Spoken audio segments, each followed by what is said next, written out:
Olá pessoal do oitavo ano, bom dia a todos aí, né? Espero que esteja tudo bem com vocês, tudo bem com a família de vocês. Hoje eu gravei a aula também, agora eu vou estar explicando o módulo 4, tá? Que é esse aqui que está na tela, Mundo Desenvolvido e Aspectos Sociais, tá bom? Espero que vocês estejam fazendo as coisas que nós, professores, temos colocado na agenda Edu. Caso tenham dúvidas, entre em contato, pode mandar mensagem, ok? Então, vamos lá. O módulo 4, pessoal, vem falando do mundo desenvolvido, agora os aspectos sociais. Nós já comentamos sobre os aspectos do mundo desenvolvido como ele é, né, das nações mais ricas do mundo, das nações que têm o maior IDH do mundo. E agora nós vamos estar colocando em pauta esse módulo 4 aqui, tá? Então, quando nós estamos falando de sociais, existem algumas coisas importantes que acabam sendo relacionadas agora a os aspectos, eu vou até destacar aqui, ó, os aspectos socioeconômicos, tá? Principalmente no que se diz respeito, aqui, pronto, principalmente no que se diz respeito, né, às características das populações. Então, nós vemos que a população europeia, né, na verdade não só europeia, mas há um crescimento vegetativo associado ao envelhecimento da população, tá? Altas taxas de desemprego existem? Existem também, tá? A exclusão social, ela é muito forte, tá? E ao mesmo tempo é muito crescente a imigração ilegal e até a xenofobia no local, tá? Nesses países. A xenofobia, pessoal, é aquela aversão a estrangeiros, né? E parte da população começa a jogar todas as frustrações que existem na vida delas nas costas, né, dos imigrantes. Então, por exemplo, estou desempregado porque o cara é imigrante e está aqui tomou meu emprego. Tá. Geralmente, pessoal, os imigrantes, quando eles vão para uma nação desenvolvida, eles, a grande massa, a grande maioria, não vai para tomar emprego de alguém, tá? Por exemplo, o cara é médico, o cara é engenheiro, advogado, professor, arquiteto, dentista. Essas pessoas não vão para tomar essas vagas de emprego. As pessoas vão para fazer trabalhos que envolvem mais a parte braçal, né? Então nós temos muitas pessoas que vão para lá para desenvolver funções que nem sempre o nativo ele gostaria, né? Então as pessoas vão trabalhar como gari, como lixeiro, como plaqueiro, né? Esse pessoal que fica no final de semana com a plaquinha, visite o empreendimento tal, né? Então, né, esse tipo de coisa acontece. Trabalha com reciclagem, copeiros, garçons. Então, essas pessoas vão para esses lugares desenvolver mais ou menos esse tipo de trabalho, tá? Na grande maioria, porque o grande lucro que as pessoas estão buscando muitas vezes não está relacionado a acúmulo de dinheiro, está relacionado a desenvolver o idioma, né?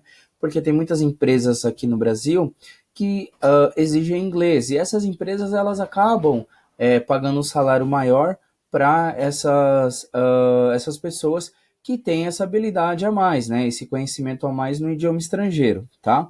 Então, então nós temos aqui, né, as imagens mostrando a grande verticalização das cidades, né, o grande acúmulo de prédios que existem. Aí nós temos aqui, né, também sobre o crescente número de idosos, tá, nesses lugares. Até a Europa, ela tem esse problema relacionado ao envelhecimento da população, né? Então, isso está até em pauta agora nos assuntos que estão passando na sociedade, sobre esse envelhecimento da população que está mais nítido agora, tá? E por que existe esse grande acúmulo de população? Por causa desse quesito aqui chamado urbanização, tá?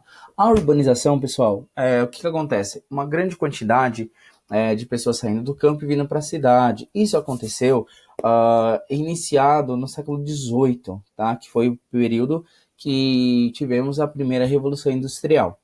Com a vinda da segunda Revolução Industrial, isso acabou mais acentuado ainda, né? As pessoas começaram a trabalhar bastante, né, na cidade, e automaticamente essas cidades foram crescendo tão rápidas que elas não tiveram a capacidade de crescer junto com o número de pessoas. Então, essa imagem ela mostra, né, pessoas morando nas ruas e tal, né? Ou seja, esse crescimento foi tão rápido e acabaram se formando ali os bairros sem estrutura, originando os bairros mais pobres aí, que perduram até hoje, né? Então, isso se inicia, né, na Inglaterra, onde iniciou a primeira Revolução Industrial, seguido por França e companhia, e os outros países da Europa todas seguiram esse mesmo destino, tá bom? Então, isso que acabou acontecendo aí, né? E com isso, aumenta também os problemas urbanos, que agora são novos, né? Então, dificuldade de abastecimento para alimentação da população, a falta de saneamento, rede de transporte insuficiente, falta de moradia, poluição hídrica. Aqui está escrito poluição hídrica, é um jeito tão bonito de falar, pessoal, que o que é isso? Não existia rede de esgoto, não existia rede de água potável, entendeu? Então, as, desculpa, as pessoas tinham que se virar nos 30 para conseguir sobreviver. Não tinha banheiro para ser utilizado quando as pessoas estavam vindo do campo, não tinha água potável. Então, não tinha, por exemplo, uma padaria onde você poderia bater na porta do padeiro e falar: padeiro, por favor, você poderia me dar um copo d'água? Né? Não, isso não existia, tá? Então, as pessoas faziam suas necessidades nas ruas, nos cantinhos, nas calçadas, nos becos. Então, porque era uma tamanha quantidade de pessoas que estava vindo do campo para a cidade, né? E a cidade ela não tinha essa estrutura para suportar toda essa quantidade de pessoas aí, tá bom? Então nós vemos aqui, olha só, esse quadro comparativo, agora trabalhando de maneira mais atual, né? Então, por exemplo, ó, em 2015, 54% da população mundial vive nas cidades, né? Com um crescimento de 2% ao ano. Só que nós temos algumas áreas do mundo em que, pessoal, esse número ele é muito mais forte, né? Então aqui, ó, o crescimento, né, da população urbana. Então, professor, mas a Europa cresce tão pouco, né? É claro, todo mundo já vive na cidade. Então, já é diferente das outras estruturas. Por exemplo, aqui, ó, da África, né? Ou seja, que tem um crescimento mais forte. Então, nós temos um comparativo aqui com o continente africano, onde a grande parte das pessoas mora ainda na área rural, né? E então, toda aquela movimentação que aconteceu no século XVIII, XIX na Europa, em outros lugares, né, elas começam a ficar mais intensificadas agora, né? Cerca de 250 anos depois, sim, né? Então, isso acabou acontecendo, né? 250 anos, a 150 anos atrás, né? Que pega a primeira Revolução Industrial, aí até, 120, 130 anos atrás, que marca o início aí da segunda Revolução Industrial, tá? Então, essa perspectiva aí dos países desenvolvidos, eles vão continuar tendo um crescimento mais lento, mas o dos países subdesenvolvidos, isso vai continuar crescendo mais aceleradamente. Então aqui tem um comparativo, ó. População urbana de países desenvolvidos, né? A linha azul. Olha como a linha azul ela fica, né?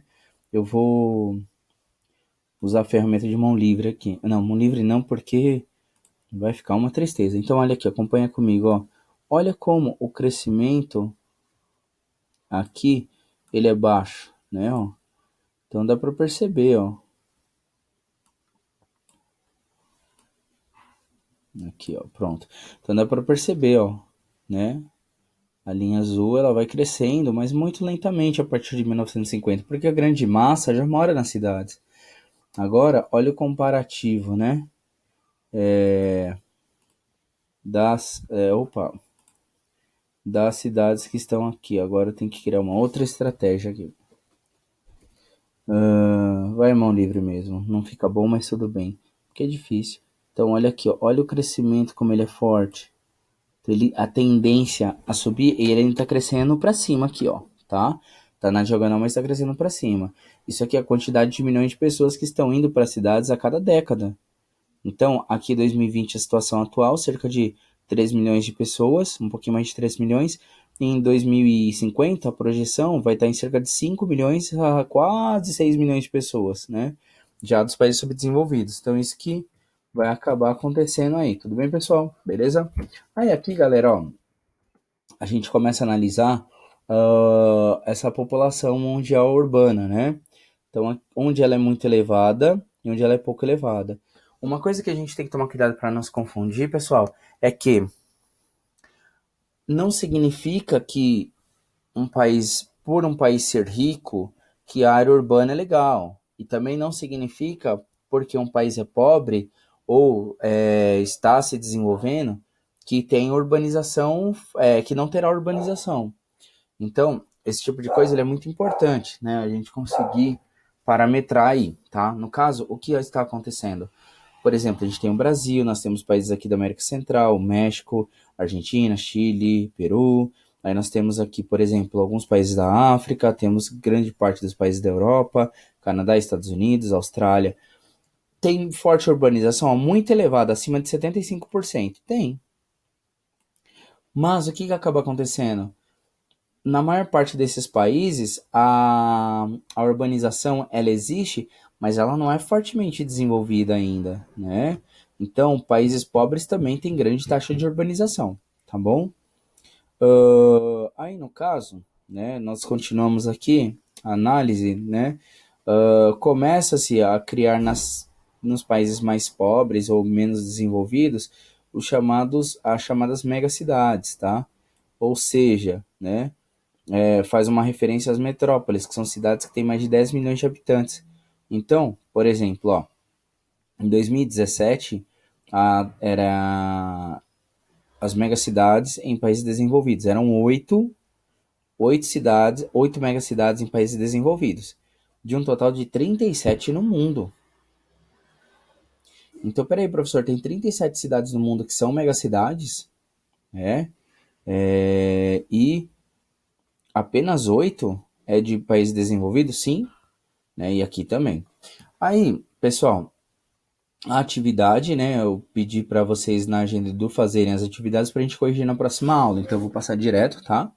Para explicar o conteúdo. Então, nós temos aqui o envelhecimento populacional. Eu queria deixar ele na metadinha, não consegui, peraí. Aí tá bom.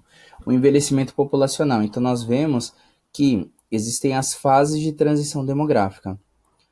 Então, acompanha aqui comigo, ó. A primeira fase, galera, é pré-industrial. Nenhum país desde 1990. Então aqui, ó, nós temos os... Deixa eu só... Isso aqui, ó. Então, nós temos duas faixas aqui, a verde e a vermelha, tá? A verde, ela tá mostrando, né, aqui as taxas de natalidade muito elevada. Taxa de natalidade continuam elevadas na segunda fase. A taxa de natalidade, ela começa a cair na terceira fase. Na terceira fase, as pessoas começam a pensar, né? São fases. Então aqui ainda crescendo, Índia, Brasil, Estados Unidos, mas algumas pessoas começam a pensar: ah, que legal, eu adoro, o meu sonho é ter filhos, quero ter muitos filhos. Beleza. Então, antigamente, meu avô, por exemplo, ele falava: ah, onde se alimenta 5, se alimenta 6. Um a mais, um a menos, não tem problema, né? Não vai fazer tanta diferença assim, né? Aí, já as pessoas que estão nessa terceira fase começam a pensar, né? Tem que tomar cuidado, porque a cidade já está mais desenvolvida, a educação se desenvolveu, como chama? A infraestrutura das cidades já é outra, e o custo de vida aumentou bastante também. Então, na terceira fase, as pessoas começam a pensar: um filho, uma mensalidade; 2 filhos, 2 mensalidades; 3 filhos, 3 mensalidades; 4 filhos na escola pública, né? Porque o custo de vida nos centros urbanos ele é alto. Aí tem aquela questão também, né? Um filho, vou viajar para Disney. 2 filhos, vou para o Nordeste. 3 filhos, vou para o litoral aqui, Santos, Praia Grande e tal. 3 filhos, vou para casa da avó. 4 filhos, vou para casa da avó. Então as pessoas começam a fazer conta, né? Essa estrutura. Eu tô diferente, eu tenho uma filha e eu vou pra praia mesmo, tá? Então, continuando aqui, pessoal, né? As pessoas começam a levar em consideração essa questão da quantidade de filhos, da quantidade de custo que esses filhos geram, da quantidade de custo que a alimentação tem e de transporte também. Algumas pessoas, pessoal, gastam mais durante o mês com transporte do que com a própria. Desculpe. Gasta mais com transporte do que com a própria alimentação, tá? Então isso acaba acontecendo. Aqui a taxa vermelha vem falando sobre desculpa, a linha vermelha vem falando sobre as taxas de mortalidade, tá? Então aqui nós temos já na primeira fase, que era lá no começo, por exemplo, na Europa da Revolução Industrial, fome, doenças, guerras, pobreza, né? E por aí vai. Então faz com que a taxa de natalidade, a taxa de mortalidade aí no caso, ela é maior do que a taxa de natalidade, né? As pessoas vão morrendo mais do que nascendo em alguns lugares, às vezes, né? Não é sempre. Já na segunda fase, pessoal, por exemplo, hoje aqui, ó, explosão inicial, Uganda, Nigéria, Angola, os países africanos, então eles estão nessa segunda fase. Então nós temos aqui a taxa de mortalidade, ela começa a declinar, começa a ter uma melhoria de saneamento básico, essas coisas. Mas a natalidade, ó, ainda está alta. Então a tendência é que esses países continuam aumentando muito o número populacional. Por isso que a pirâmide etária ela está nessa estrutura aqui. Tudo bem? Aí os países da terceira fase, por exemplo, o Brasil tá nela, Índia, Estados Unidos, né, estão crescendo. A taxa de mortalidade continua caindo. As pessoas têm mais acesso aos hospitais, têm mais acesso aos médicos, à medicação, a uma alimentação melhor. Então as pessoas ficam menos doentes e automaticamente elas vão viver mais. Já a quarta fase, por exemplo, quem está vivendo são países europeus, né? Também tem o Japão, a China e a Rússia, né? Que vem estabilizando, né? A taxa de mortalidade e ela permanece baixa e a de natalidade, tanto a de natalidade também ela caiu bastante, né? Que é a quarta fase, que começa a ser esse equilíbrio na pirâmide etária, né? Então, isso que vai acontecendo. Então, pessoal, já nesse outro gráfico aqui, nós vamos vendo, ó, o número de países com crescimento vegetativo, desculpa, acima de 1% ao ano. Né? O crescimento vegetativo é aquela continha que nós fazemos diminuindo o número de nascimentos e o número de mortos, tá?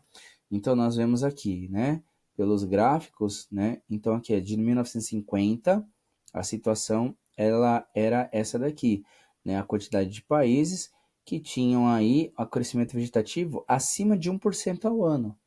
Então, nós tínhamos em 1950 195 países, tá? Já em 2015 cai para 119 países, quase a metade, né? Ou seja, as condições de vida começaram a melhorar e tudo, o pessoal começou a refletir sobre ter filhos e tal. Na verdade, começou a ter um forte processo educacional, né? A divulgação de métodos contraceptivos, a divulgação também de análise financeira. As pessoas começaram a entender essa estrutura que até então não existia, tá bom? Já para 2050, a tendência é cair para 65 países, que tem esse crescimento acima de 1%. Em 2100, 23 países aí apenas, tá? Então, isso aí vai acabar acontecendo. Aqui é a pirâmide etária de países desenvolvidos, ó. Então, aqui, ó, crianças de 0 a 4 anos, tá? Essa pirâmide etária da Itália, tá? Então, olha só, a quantidade de meninas que tem entre 0 a 4 anos, ok? Que ultrapassa 1 milhão e 200 mil meninas. Meninos de 0 a 4 anos, ó, ultrapassa 1 milhão e 200 mil, tem um pouquinho mais de menino do que menina, né? Agora, olha a quantidade de pessoas que tem aqui, ó, entre 45 e 49 anos. Então, nós temos aqui, ó, mais de 2,4 milhões, né? Se a gente fazer essa análise aqui, ó, nós temos nossa, essa cetona foi gigante, mas serve. Nós temos mais de 2,4 milhões de população masculina entre 45 e 49 anos. E a feminina também é bastante elevada, né?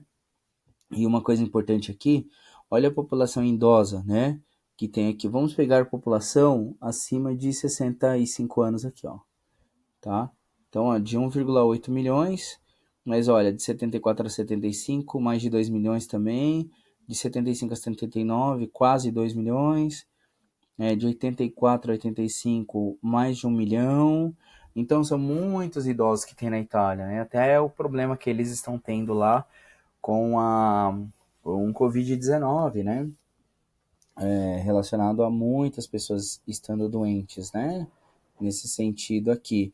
Porque é um país que tem uma população idosa muito grande, ó. Que é essa parte. Deixa eu pegar outra ferramenta, desculpa, gente. Ó, então essa parte aqui, ó. Vamos pegar dos 60 anos em diante, ó. É uma porção muito grande de pessoas do país, tá? Então, isso que vai acontecendo, né? As pessoas, sobre a questão da previdência, o pagamento de aposentadorias, né? Tudo isso tem que entrar na conta, tá bom? Beleza? Lembrando, pessoal, assim, eu não sei se vocês estão tendo algum tipo de dúvidas, né, sobre isso, o Covid-19, tudo, se tiver pode mandar. Mas, gente, o momento é de tranquilidade, é de ficarem calmos, ficarem tranquilos, fazendo as atividades que têm que ser feitas. Quem está em casa, trabalhando em casa, os alunos estudando, tá? Ahn, Pegar a doença em si não significa que quem pegar está com uma sentença de morte. Não, gente, não, não. Essa questão apenas de ficarmos em quarentena, eu acho importante comentar que ela é importante porque apenas para que muita gente não pegue a doença ao mesmo tempo e encham os hospitais, entenderam? Então, caso alguém pegue, possa ir para o hospital, ser atendido, né, tomar medicação, né, deu febre, toma medicação para febre, tô com dor de cabeça, medicação para dor de cabeça e assim por diante. Então, é para não lotar os hospitais, né, com muita gente pedindo tratamento e tal. Então, a quarentena é o quê? Quem fica doente vai para o hospital consegue fazer esse atendimento, né? Então, essa é a ideia, tá bom? Podem ficar tranquilos aí, né, em relação a isso. Então, é importante não só a gente manter a calma, mas a nossa sociedade toda, né? Esse período ele vai passar, não, esse período não vai ser um período gigantesco. Não, gente, não vai, tá? Então é importante a gente ficar tranquilo, né, em relação a isso, tá? Comentei isso por causa do tema Itália aqui, né? Então às vezes circulam uns vídeos assim no WhatsApp e tal, né, mostrando um monte de coisas, né? Gente falando que é bom, gente falando que é ruim ficar em casa, gente falando de economia, gente falando sobre saúde. As pessoas discutem muito e falam muito, né? Então, nessa situação, busquem pessoas da área, né, para ouvir, né, e tudo, se vocês tiverem dúvidas, tá bom? Mas nesse sentido, pessoal, é importante ficarmos tranquilos, vai dar tudo certo, né? Professor, mas a aula podia ser presencial, né? Porque eu gosto mais da presencial. Eu também. Professor, aula online, não sei se eu estou gostando muito e tal. Vamos ter um pouquinho de paciência, né? É um começo e a gente está conseguindo evoluir.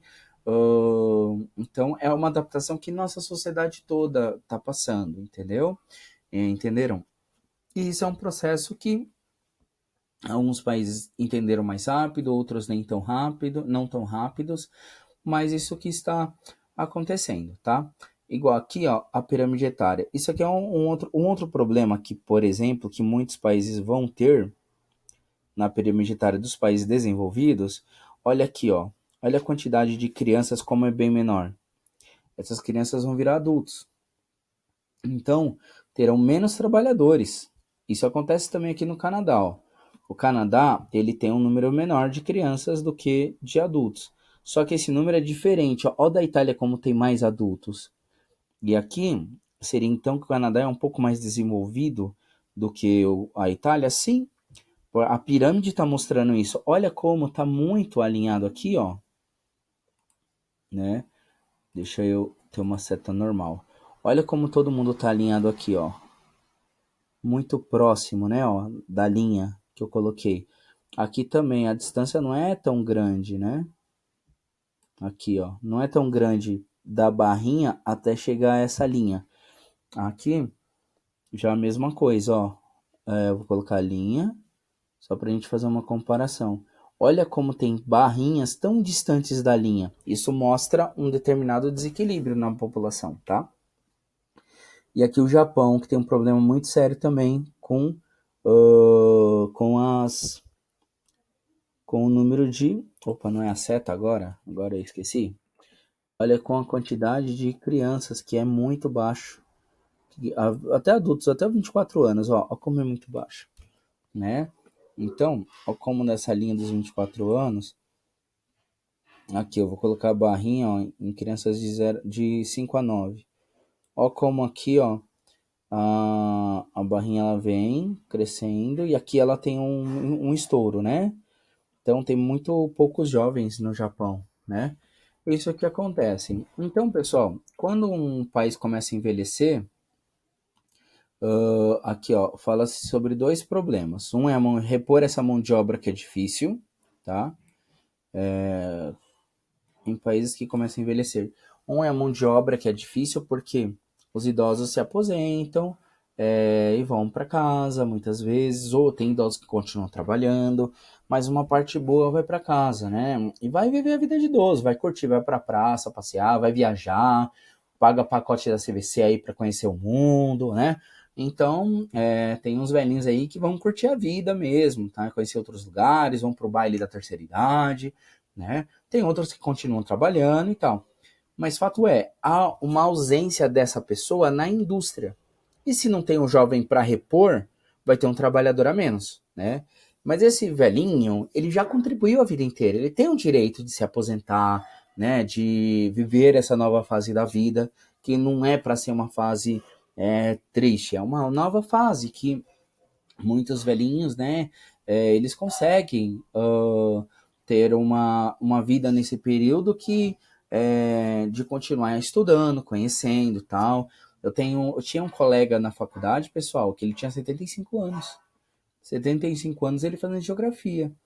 Aí, professor, ele queria dar aula? Não, ele queria estudar. Ele gosta, o sonho dele era fazer geografia, então, né? Nossa, profissão é estranho. Ah, gente, as pessoas são estranhas mesmo, né? Então, cada um tem um sonho, cada um é de um jeito, né? Então, é a falta de mão de obra um problema. E o outro problema é pagar a aposentadoria. Então, esse é um problema do governo, tá? É um governo que tem esses dois problemas para enfrentar. O Japão, de tempos em tempos, eles incentivam pessoas a irem para lá trabalhar, né? Porque falta mão de obra. Então tem muito brasileiro, às vezes, que é casado com uma japonesa ou um japonês e vai para lá trabalhar, tá? Nas fábricas e tudo. Aí, continuando aqui também, né? Sobre a xenofobia, né? Então a gente começa a analisar isso, né? Ou seja, então o que acontece com a xenofobia, né? Isso é mais forte nos Estados Unidos, mais forte na Europa, tá? Que é essa aversão ao estrangeiro. Então, não gosto dele. Por quê? Porque ele não é daqui, ele é de outro país. Gente, e daí, né? É a cara dele, olha lá. Então, e começa assim, né? Então, muitas situações acabam tendo um grande número de xenofobia por causa disso aqui, ó. Olha aqui a quantidade de fluxos migratórios agora que existem, né? O mundo, o volume de imigrantes por renda. Então, de renda baixa, a quantidade de pessoas que vão acima dos 200 milhões aqui, né? Já uma faixa aqui grande da renda média e a renda baixa aqui em cima. Então, a renda elevada está aqui entre 0 e 100 milhões de pessoas e 2015 chegando a ser quase acima de 150 milhões de habitantes. Esse gráfico ele é muito legal, porque olha só, o mundo... Opa, não era isso, eu não queria marcar tudo. Ficou parecendo a apostila de alguns de vocês. Aqui, ó. Mundo, país com mais imigrantes. Olha só, quem é recordista?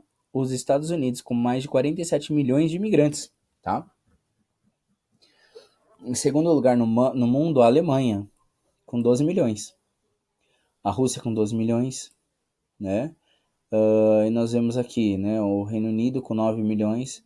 A diferença é muito grande, né, nos países desenvolvidos. Então, as pessoas buscam isso, né? Pode ver que, ó, entre os, vamos lá, 1, 2, 3, 4, 5, 6, 7, 8, 9, 10.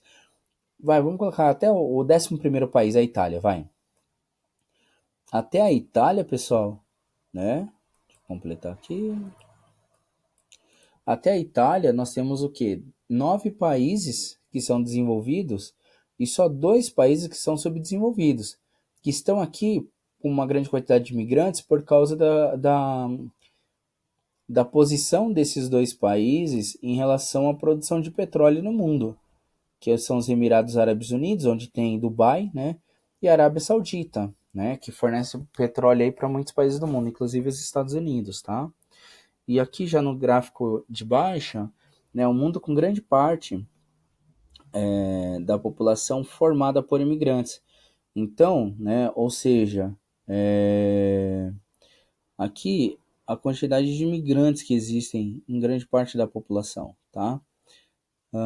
Então, os Emirados Árabes Unidos, olha que coisa, pessoal, 88% da população que mora lá é imigrante. Peraí, professor, então só 12% nasceram lá? Sim, sim, tá? Aqui o Catar, Kuwait, todos os países aqui que têm envolvimento com petróleo, tá? Esses 3 primeiros, aí depois tem Macau, no caso da China, com 58%, o Bahrein, Singapura, Jordânia, Oman e Hong Kong na China, né? Então, aqui, né, sobre o você sabia, a pobreza e a exclusão social que existe, né? Então, no caso, olha só, população com menos de $1,90 para viver por dia. Em Madagascar, pessoal, 77% da população daquele país tem menos de $1,90 por dia. Ou seja, eles vivem abaixo da linha da pobreza. Ser pobre não é uma vergonha. Ser pobre é uma condição financeira, tá, pessoal? Então, tem pessoas pobres, pessoas ricas, e isso não indica caráter e índole de ninguém, tá? Tem pessoas ricas que têm ótimo caráter, tem pessoas ricas que não têm bom caráter. Tem pessoas pobres que têm um ótimo caráter e tem pessoas pobres que têm um caráter que não é bom. Então, ó, Burundi, por exemplo, ó, tudo país africano. República Democrática do Congo, Malawi e Moçambique.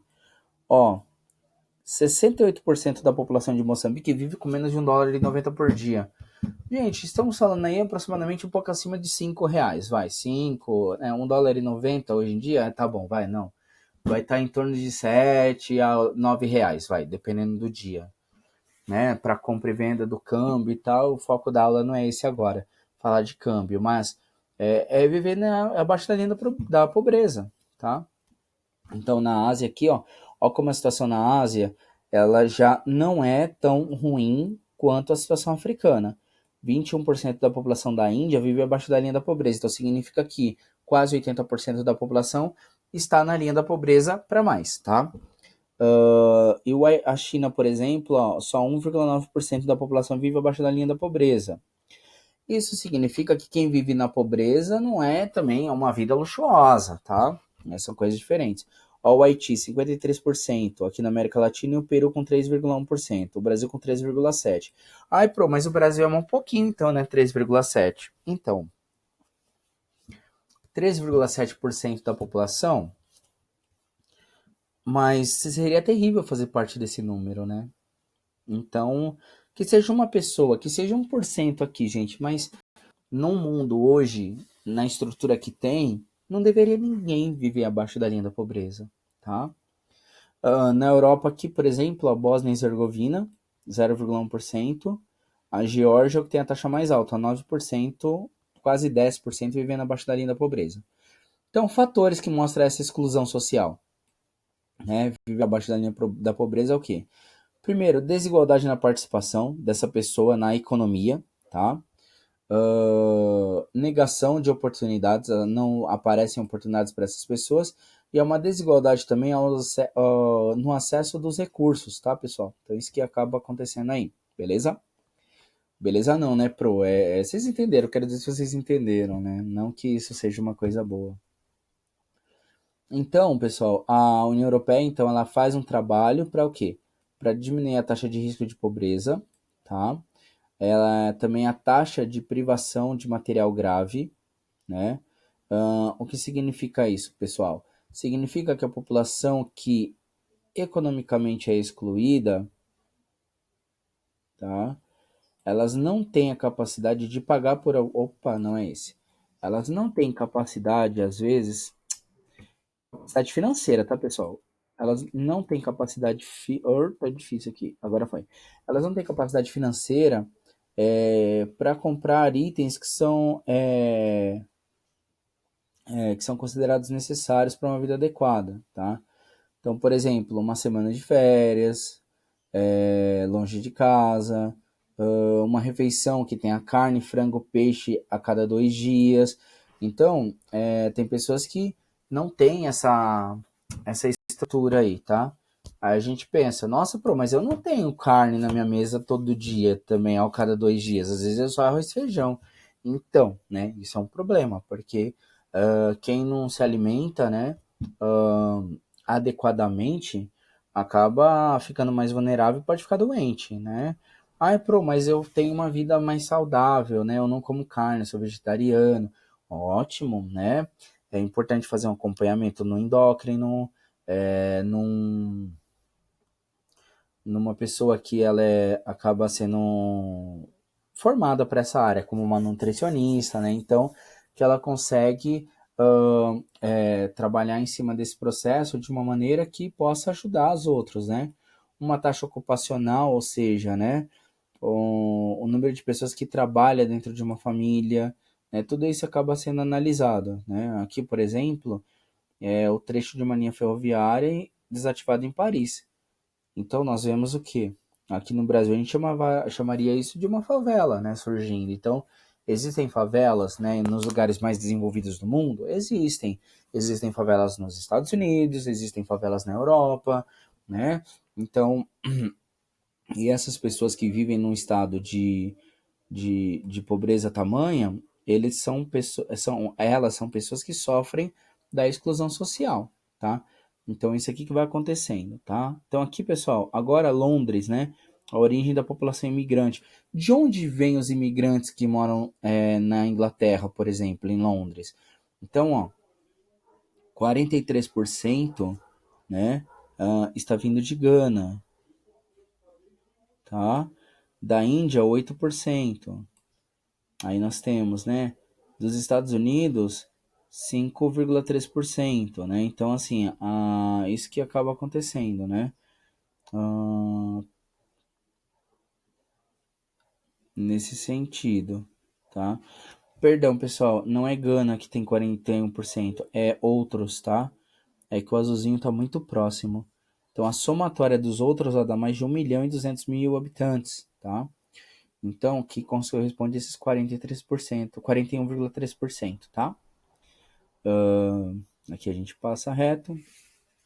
Então, pessoal, sobre o desemprego em si, né? Desemprego é uma pessoa que ela não tem um emprego, mas ela faz parte da PEA, que é a população economicamente ativa, como a gente já viu.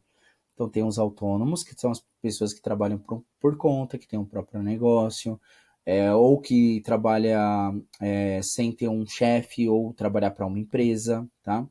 Tem os empregadores, que são as pessoas que geram os empregos, tá? Que são donos dos meios de produção, e tem os empregados, tá? Então, não é feio, pessoal, quando. Eu acho feio às vezes quando o aluno fala, né, para pai ou para mãe. A mãe chega, filho, lava a louça. Filha, dá uma lavada na louça. Ei, tá achando que eu sou empregada? Gente, ser empregado não é vergonha nenhuma, tá? Por exemplo, os professores são empregados do colégio. Empregado é que tem um emprego, né? Ah, os pais de vocês, que se eles não forem autônomos ou empresários, eles são empregados. Então, eles são empregados, né? Ou seja, vem da palavra emprego, tá? Não vem da palavra de serviçal, de escravo. Nada disso, pelo amor de Deus, né, gente? Ou seja, e a ideia é que os empregados permaneçam empregados para poder estar sempre conseguindo gerar a própria renda, né? conectado a uma empresa, né, ou de maneira autônoma, né, de maneira independente. Então, por que existe o desemprego? Porque o número de pessoas é maior do que o número de vagas. Então, isso que acaba gerando desemprego. Então, tem países que vivem com uma taxa de desemprego muito alta. No momento, um dos países que tem a taxa de desemprego mais alta no mundo, a gente pode falar a Grécia, Espanha, Itália, Irlanda. Então, são países aí que têm uma taxa de desemprego elevada, tá, pessoal? Aí aqui, né, o número de robôs industriais por 1.000 habitantes. Então, por exemplo, para cada 1.000 trabalhadores, né, dos Estados Unidos, tem cerca de 117 robôs, né, no setor de automóveis. Para cada 1.000 trabalhadores aqui, na Europa, né, então tem aqui 80 robôs, né, e assim por diante. Na área de automobilística, né, que produz carros, e assim por diante, de acordo com as outras áreas em si. Aí existe um tipo de desemprego chamado de desemprego estrutural, né? O que significa, vamos supor, aqui. Muitas vezes o emprego desestrutural, ou desculpa, o desemprego estrutural, né, ele ocorre de uma maneira em que, por exemplo, a tecnologia ela veio de uma maneira e acaba substituindo a mão de obra. Então, por exemplo, ah, é, tá aqui, ó.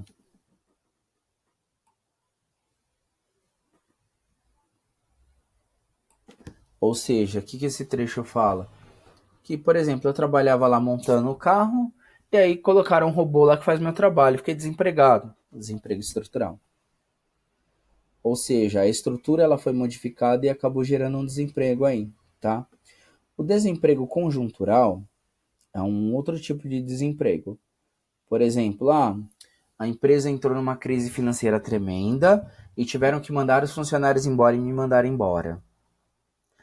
Eu fiquei desempregado não foi porque eu cometi um erro, porque eu trabalho mal, porque eu sou mau funcionário, porque eu queria mudar de empresa. Não.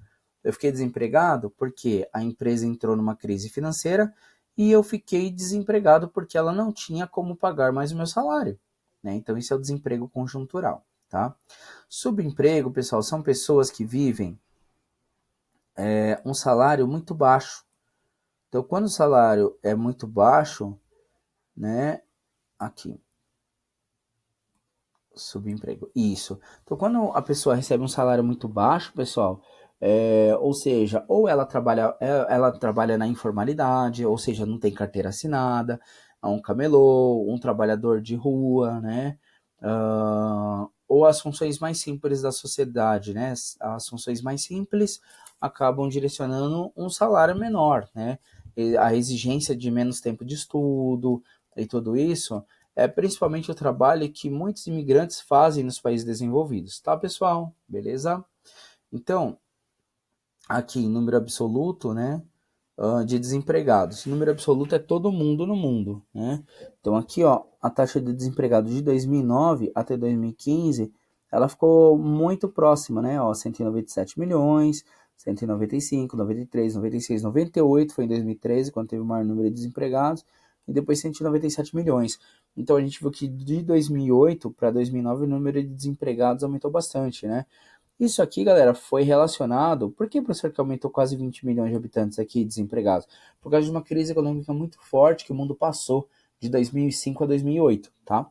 Então, isso aí acabou acontecendo. Então, aqui o mundo no desemprego, né, em 2014 e 2017, em porcentagem em milhões.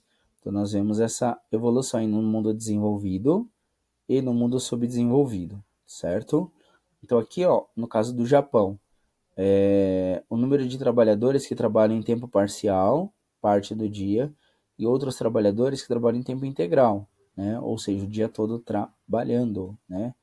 E aí, galera, a gente finaliza o módulo 4, tá? Na próxima aula, pessoal, nós vamos fazer as correções do módulo 4. Então, realizem os exercícios do módulo 4 para a próxima aula, beleza?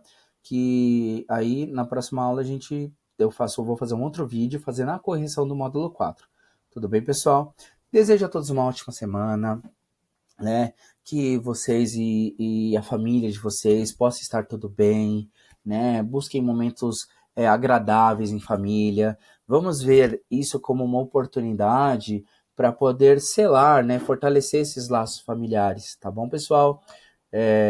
Desejo a todos aí um ótimo final de semana, bons estudos e até a próxima aula. Beleza, pessoal? Tchau, tchau, galera!